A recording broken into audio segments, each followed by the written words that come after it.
Saint Augustine commentary on the Gospel of John chapter 5 verse 20 to 23 following. How much soever then we may understand, and how much soever we may see, we shall not see as the Son sees, even when we shall be made equal with the angels. For we are something even when we do not see. But what are we when we do not see, other than persons not seeing? And that we may see, we turn to him whom we may see, and there is formed in us a seeing which was not before, although we were in being. For a man is when not seeing, and the same, when he does see, is called a man seeing. For him, then, to see is not the same thing as to be a man. For if it were, he would not be man when not seeing. But since he is man when not seeing, and seeks to see what he sees not, he is one who seeks and who turns to see, and when he has well turned and has seen, he becomes a man seeing, who was before a man not seeing. Consequently, to see is to him a thing that comes and goes. It comes to him when he turns to, and leaves him when he turns away. Is it thus with the Son? Far be it from us to think so. It was never so that he was Son, not seeing and afterwards was made to see, but to see the Father is to him the same thing as to be Son. For we, by turning away to sin, lose enlightenment, and by turning to God we receive enlightenment. For the light by which we are enlightened is one thing, we who are enlightened another thing. But the light itself by which we are enlightened neither turns away from itself, nor loses its lucidity, because as light it exists. The Father then shows a thing which he does to the Son, in such wise that the Son sees all things in the Father, and is all things in the Father. For by seeing he was begotten, and by being begotten he sees. Not, however, that at any time he was not begotten, and afterwards was begotten. Not that at any time he saw not, and afterwards saw. But in what consists his seeing, in the same consists his being, in the same his being begotten, in the same his continuing, in the same his unchanging, in the same his abiding, without beginning and without end. Let us not therefore take it in a carnal sense, that the Father sits and does a work, and shows it to the Son, and the Son sees the work that the Father does, and does another work in another place, or out of other materials. For all things were made by him, and without him was nothing made. The Son is the word of the Father. The Father said nothing which he did not say in the Son. For by speaking in the Son what he was about to do through the Son, he begot the Son through whom he made all things. And greater works than these will he show him, that you may marvel. Here again we are embarrassed. And who is there that may worthily investigate this so great a secret?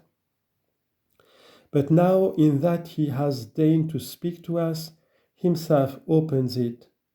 For he would not speak what he would not have us understand, and as he has deigned to speak, without doubt he has excited attention. For does he forsake any whom he has roused to give attentive hearing? We have said that it is not in a temporal sense that the Son knows, that the knowledge of the Son is not one thing, and the Son himself another, No one thing is he seeing, himself another, but that the seeing itself is the Son, and the knowledge as well as the wisdom of the Father is the Son. And that wisdom and seeing is eternal and co-eternal with him from whom it is. That it is not something that varies by time, nor something produced that was not in being, nor something that vanishes away which did exist. What is it then that time does in this case, that he should say, greater works than these he will show him? He will show, that is, he is about to show. Has shown is a different thing from will show. Has shown we say of an act past, will show of an act future. What shall we do here then, brethren? Behold him we had declared to be co-eternal with the Father, in whom nothing is varied by time, in whom is no moving through spaces either of moments or of places, of whom we had declared that he abides ever with the Father seeing the Father, and by seeing existing. He, I say, here again, mentioning times to us, says, he will show him greater works than these. Is he then about to show something to the Son, which the Son does not as yet know? What then do we make of it? How do we understand this? Behold, our Lord Jesus Christ was above, is beneath. When was he above? When he said, what things soever the Father does, this same also the Son does in like manner. Whence know we that he is now beneath? Hence, greater works than these he will show him. O Lord Jesus Christ our Saviour, Word of God by which all things were made, what is the Father about to show you that as yet you know not? What of the Father is hid from you? What in the Father is hid from you, from whom the Father is not hid? What greater works is he about to show you? Or greater than what works are they which he is to show you? For when he said greater than these, we ought first to understand the works than which are they greater. Let us again call to mind whence this discourse started. It was when that man who was 38 years in infirmity was healed, and Jesus commanded him, now made whole, to take up his bed and to go to his house. For this cause, indeed, the Jews with whom he was speaking were enraged.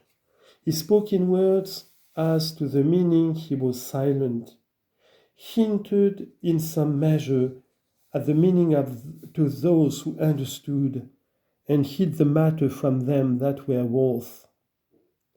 For this cause, I say, the Jews being enraged because the Lord did this on the Sabbath, gave occasion to this discourse.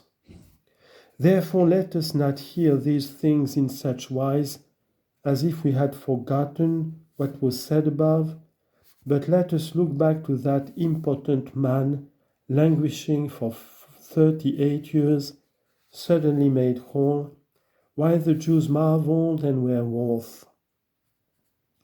They sought darkness from the Sabbath more than light from the miracle. Speaking then to these while they are indignant, he said, greater works than these will he show him. Greater than these, than which? What you have seen, that a man whose infirmity had lasted 38 years was made whole. Greater than these the Father is about to show to the Son. What are greater works? He goes on saying, for as the Father raises the dead and quickens them, so also the Son quickens whom he will. Clearly these are greater. Very much greater is it that a dead man should rise than that a sick man should recover. These are greater. But when is the Father about to show these to the Son? Does the Son not know them? And he who was speaking, did he not know how to raise the dead? Had he yet to learn how to raise the dead to life? He, I say, by whom all things were made, he who caused that we should live when we were not in being, had he yet to learn how we might be raised to life again? What then do his words mean?